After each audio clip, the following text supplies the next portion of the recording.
चीज को ये पसंद नहीं करते। तो इसको कैसे, इसका इन आंदोलनों का और इन आंदोलन जीवियों का कैसे इलाज किया जाए, उसकी पूरी योजना बन रही है। जी दिनेश जी। जी मैं आता हूँ सुनील जी आपके पास, उसके बाद मैं अरुण जी के पास, और सईद कासिम साहब भी जुड़ गए हैं, स्वागत है आपका सब। सुनील जी, जैसे मैंने बताया कि सीक्रेटिव बहुत है, जैसे कि महिला आरक्षण बिल जब आना था तो कितनी सीक्रेसी थी उसके अंदर की, जैसे मालूम नहीं क्या होने जा रहा है, एक मामूली चीज को ही किस लेवल पर वो ले जाते हैं सीक्रेसी के, ये बातें हमने तो एक्चुअली नोट किया है। और आज ही इस बात को डिक्लेयर भी किया गया 2 दिन पहले कि जो अभी तीनों जो न्याय संहिताएं आई हैं, मतलब नया सीआरपीसी, आईपीसी और इंडियन एविडेंस एक्ट, जो नए तीनों आए हैं, इसकी योजना और प्रारूप 4 साल पहले तैयार हो चुका था। आप सोचिए, मैंने अपनी जो भूमिका बीच में कही थी उसमें मैंने कहा था कि ये अपने शॉर्ट टर्म, मीडियम टर्म और लॉन्ग टर्म गोल्स पहले सेट कर लेते हैं, और उसकी भनक किसी को नहीं लगती कि कौन सी चीज मैं 2024 में लेके आऊंगा, कौन सी 226 में 2026 में लाऊंगा, कौन सी 2028 में लाऊंगा। He never lets anyone know about anything. उनके जो क्लोजेस्ट पर्सन है अंदर जो है, शायद उनको भी नहीं पता होता कि इसकी डायरी के अंदर उसकी जो ध्येय बनाए हैं, ऑब्जेक्टिव, क्या लिखा क्या है। And he shocks everyone. Even जब लॉकडाउन के बारे में कहा था कि रात को 12 बजे लॉकडाउन हो रहा है, मुझे नहीं लगता कि 2 से ज्यादा व्यक्तियों को मालूम होगा कि आज रात को लॉकडाउन होने जा रहा है, या नोटबंदी के बारे में भी ऐसे हालात पैदा किए हुए हैं इन्होंने। और जो जॉर्ज ऑरवेल की जो 1984 की बात की उन्होंने, वो बात भी बिल्कुल सही है।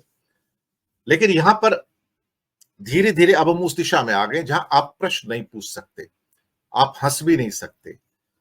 आप एक ऐसे रिजीम के अंदर हैं जहां पर एवरीबॉडी इज वॉचिंग यू, और शायद वही बात की वॉच करके शायद आपको चेतावनी दे रहे हैं कि आप ये करने की कोशिश मत करना।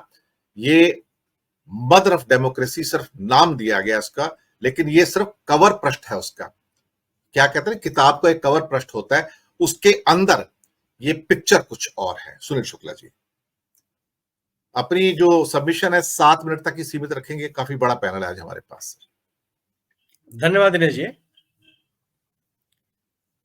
आप जब आप राजनीति करेंगे राष्ट्रीयता की, तो फिर आप विमर्श के लिए कोई स्थान आपके पास नहीं होगा।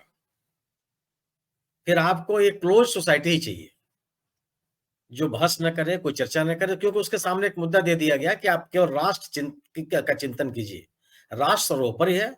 इसके बारे में प्रतिकूल टिप्पणी करना वो देश हित के खिलाफ है। तो फिर चिंतन मनन की गुंजाइश ही खत्म हो गई। एक क्लोज सोसाइटी बनाने के लिए आप बाध्य हो जाएंगे। आपने कहा कि अपनी योजनाओं के बारे में, अपने कार्यक्रमों के बारे में किसी को भनक नहीं लगने देते। बिल्कुल मत लगने दीजिए। आप अपनी किसी एक योजना के इनका नाम बता दीजिए जो सफल हो गया हो, जनता ने स्वीकार कर लिया हो। न्यूटन जब अपने सिद्धांतों की खोज कर रहा था तो कोई बहस थोड़े कर रहा था किससे हो। आर्किमिडीज ने कोई अपने सिद्धांत खोजे तो कहीं से चर्चा थोड़े कर रहे थे, अकेले अपने काम पर लगे हुए थे, लेकिन तार्किक तरीके से लगे हुए थे। आज हम आप सभी न्यूटन के सिद्धांत को स्वीकार करते हैं, आर्किमिडीज के सिद्धांत को स्वीकार करते हैं। इनके किस सिद्धांत, किस नियम को, किस योजना को लोगों ने स्वीकार कर लिया या वो सफल हो गई? आपने नोटबंदी लागू की बिना किसी के विमर्श के। यह बात रघुराज रामन के बयानों से और तमाम चीजों से लगा कि जिन संस्थाओं से विमर्श होना चाहिए था वो नहीं हुआ। क्या वो सफल हो गया? जो आप परिणाम चाहते थे आपको मिल गया? आप उस पर बात करने के लिए तैयार हैं? आपने कहा कि आप लॉकडाउन जब करने जा रहे थे तो 2 लोगों के अलावा तीसरे को नहीं पता था। तो क्या लॉकडाउन को इस देश के लोगों ने स्वीकार कर लिया? क्या इस देश में लोग सड़कों पे लाखों की संख्या में पैदल चलते हुए नजर नहीं आए? रेलगाड़ियों के पहियों की चपेट में लोग नहीं आ गए? कितने लोग हताहत हुए? आज आप बात करने के लिए तैयार हैं? कर सकते हैं क्या सिरा ठोक करके कि नहीं, जो लॉकडाउन हुआ था वो एकदम बहुत सही था और समय की जरूरत थी, मैंने बहुत तारीख निर्णय लिया था? किस चीज को, किस घोषणा की आप बात कर रहे हैं जिसको देश के लोगों ने खुले मन से स्वीकार कर लिया? विमर्श के विपरीत अगर आप कोई निर्णय लेते हैं तो वो जनहित में नहीं होता। आप कोई खुफिया काम कर रहे हो, कोई एजेंडा लागू कर रहे हो, बात दीगर है। वो भी आप कितना लागू कर पाएंगे ये तो समय ही बताता है। इसीलिए कहा जाता है कि लोकतांत्रिक परिवेश, लोकतांत्रिक समाज को सर्वश्रेष्ठ माना गया, क्योंकि वहां पे विमर्श की गुंजाइश है, विचार की गुंजाइश है, असहमति के आधार पर संशोधन की गुंजाइश है। अब असहमत होने वालों के लिए स्थान है, इसलिए कहा जाता है कि जब आप सोच विचार के कोई निर्णय लेते हैं, कहा जाता है कि सोच विचार के जो निर्णय लिया जाता है, वह निर्णय हमेशा सर्वश्रेष्ठ माना गया। उसमें तार्किकता होती है, उसमें तात्कालिकता के स्थान पर दीर्घकालिक सोच होती है। और कोई भी आप बताइए जिसमें बड़े पैमाने पर लोगों ने इस निर्णय लिया लंबे विमर्श के बाद, आज भी उसकी आवश्यकता है। लोग चाह के भी उसको खारिज नहीं कर पाते। प्रधानमंत्री जी ने मनरेगा के बारे में कहा था कि यह कांग्रेस सरकार की विफलताओं का स्मारक है। ये बहुत शब्द प्रयोग किए थे लोकसभा के अंदर। तो आप तमाम स्मारक खत्म कर दिए, इसको भी खत्म कर देते हैं आप, नहीं खत्म कर सकते। आज ये तथ्य है कि आज असंगठित क्षेत्र में सर्वाधिक रोजगार देने का कोई माध्यम वो मनरेगा है। अब क्यों मनरेगा सफल हो गया कि बहुत लंबे विमर्श के बाद आपने उसको लागू किया। पूरी संसद में इसकी आपने बहस की, एक कोर कमेटी बनी 25 लोगों की जिसने इस पर चर्चा की, देश भर में इसका सर्वेक्षण किया, जाना जाकर के स्थलीय पर आधार पर जानकारी एकत्रित की, तब आपने निर्णय लिया। आज पूरा देश उसको स्वीकार कर रहा है। आप भले उसके विरोध में खड़े हो, उसको आप खारिज नहीं कर सकते। आरटीआई को इस देश से लागू किया, संसद से कानून पारित हुआ। कोई खड़ा होकर सीना ठोक के कह दे कि मैं इसको खत्म कर दूंगा, कमजोर करते जाएंगे आप। लेकिन कोई कह दे कि नहीं नहीं नहीं ये देशहित में नहीं था, कोई ये कह दे कि जनहित में नहीं था, कोई ये कह दे कि इससे आम नागरिकों को हितों की रक्षा नहीं हुई। विमर्श के अलावा जो कोई भी आप या शॉकिंग जिसको आपने शब्द प्रयोग किया, वो आपको शॉक देता है।